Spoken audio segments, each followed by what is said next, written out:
Chairman Nadler, Ranking Member Collins, and members of the committee, good afternoon. I'd like to start off by expressing my hope that today's hearing will be productive in revealing the truth, both to the committee and to the American people. For the record, and as you likely know, I have already testified before Congress on 3 separate occasions. I sat at length with the staff of the special counsel's office. There, too, my time and answers were given freely and without hesitation. I think in one form or another, I've already answered questions for well over 20 hours. So now here I am before the House Judiciary Committee to answer the same questions again. Just last week, this committee, over the objections of the minority, unilaterally changed the rules to make this an impeachment proceeding, which is very unfair. However, in the spirit of cooperation, I am prepared to move forward today. I'd like to start by recounting the events that brought us to this point. My story of joining the Trump campaign, working through a historic election, and continuing to have the privilege to be part of the greatest political movement in our nation's history. I present this summary in the interest of truth and transparency to the American people, the very same reason and rationale that this committee offers as the basis for today's hearing. Growing up in a blue-collar, single-parent family in Lowell, Massachusetts, I learned the value of hard work. And that work ethic helped me to put myself through both college and graduate school, prior to becoming a congressional staffer and ultimately a certified peace officer in the state of New Hampshire. However, the world of politics was always a passion. And in January of 2015, Donald J. Trump, then a private citizen, hired me to help him explore a possible run for the presidency. It was an honor and a privilege to play a small part of such a historic campaign. The campaign started as a small group of individuals helping Mr. Trump to make the decision in June of 2015 to ride down the golden escalator and seek the Republican nomination for presidency of the United States. For more than a year, I served as campaign manager to then candidate Trump in his historic campaign, where I led a lean and dedicated operation that succeeded in helping him capture the Republican nomination. My job was simple: provide Mr. Trump with my best advice, spend his money like it was my own, and give him the support he needed to win. I also set long-term objectives and managed day-to-day decisions. I had the privilege, and it was a privilege, of helping transform the Trump campaign from a dedicated but small makeshift organization to a historical and unprecedented political juggernaut.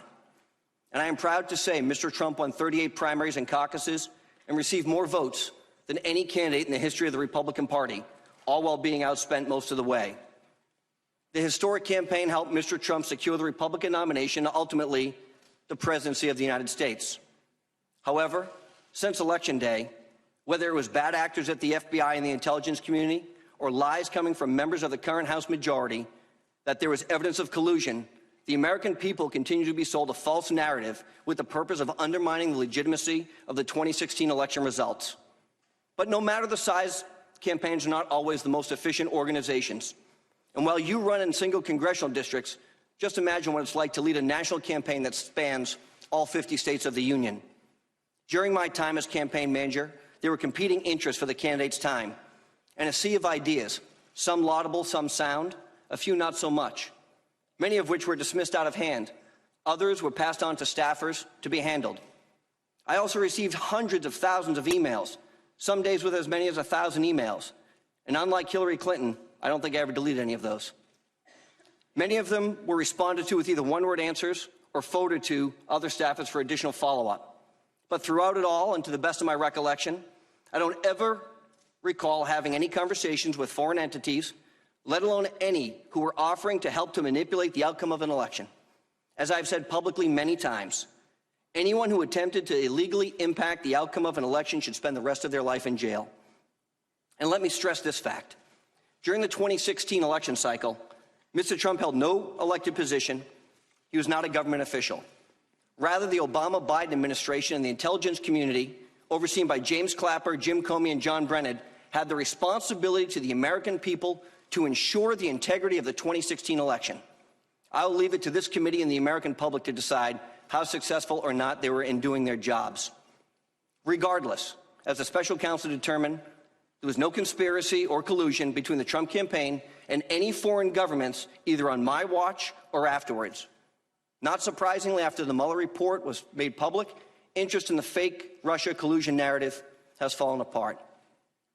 In conclusion, and it's sad to say, This country has spent over 3 years and $40 million taxpayer dollars on these investigations, and it's now clear that the investigation was populated by many Trump haters who had their own agenda to take down a duly elected president of the United States. As for actual collusion or conspiracy, there was none. What there has been, however, is harassment of this president from the day he won the election. We as a nation would be better served if elected officials like yourself concentrated your efforts to combat the true crises facing our country, as opposed to going down rabbit holes like this hearing. Instead of focusing on petty and personal politics, the committee focused on solving the challenges of this generation. Imagine how many people we could help, or how many lives we could save. As I stated earlier, I have voluntarily appeared in front of Congress on 3 separate occasions and spoken to members of the Special Counsel's Office for multiple hours. I will continue to be forthright and cooperative, and I will be as sincere in my answers as this committee is in its questions.